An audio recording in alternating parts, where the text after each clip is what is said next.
یا حبیبم یا محمد یا رسولم یا محمد sizga bo'lsin ummatingizdan durud salovat Muhammad ya habib. Bismillahirrahmanirrahim. پیامبر نبی صلی الله علیه و سلم پروردگارا من را از قرضدار شدن، از یک انسان به از مغلوب شدن نگهدار گفته دعا کردگی.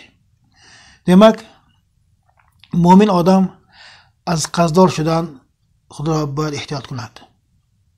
حاضر یک زمان شده مون که انسان ها از قرضداری ناموس نمیکردگی، از قرضداری حیا نمیکردگی یک محیط به غلطه موندم. اصلش مومن آدم برای از قرض خلاص شدن به چه قوت حرکت کردنش در کار.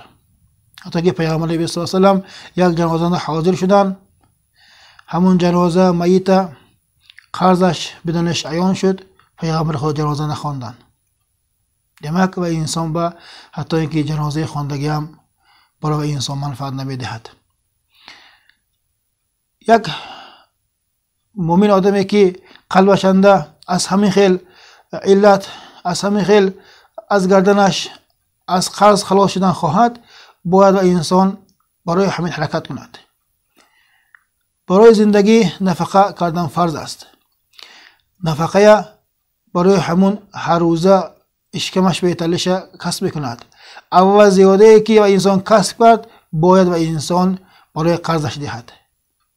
خود مثل همین قرضدار انسان حقش نیست احسان کند، چون که احسان عمل سنت مستحب برای خودش، لیکن قرضش دادن فرض است.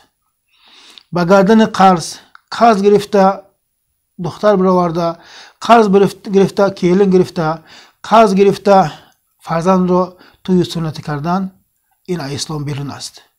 البته این سخن برای شما منفی تاثیر میکند، نیک تاثیر میکند.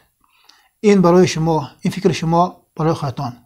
ما از نقطه نظر اسلام سخن میکنیم و گاه ها میگوییم که یافتگی ما توی ها نصیب کند.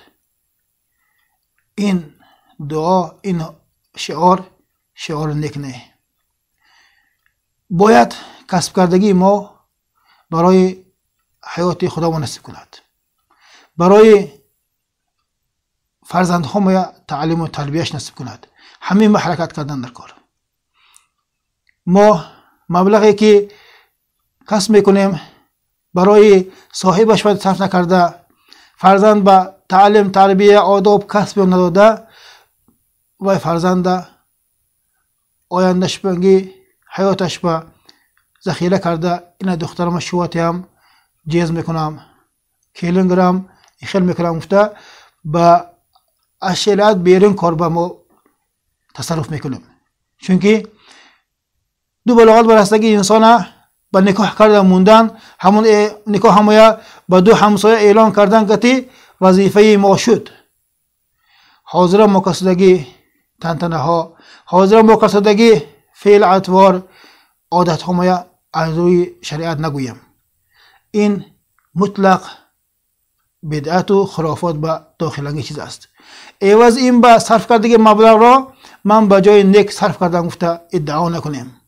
چون که همون چیزی که ما به مهنت خریدیم، همه چیز خانه های کیهان در سالها ماها می استد، بلکه همون چیز استفاده نبرده اکار می برد.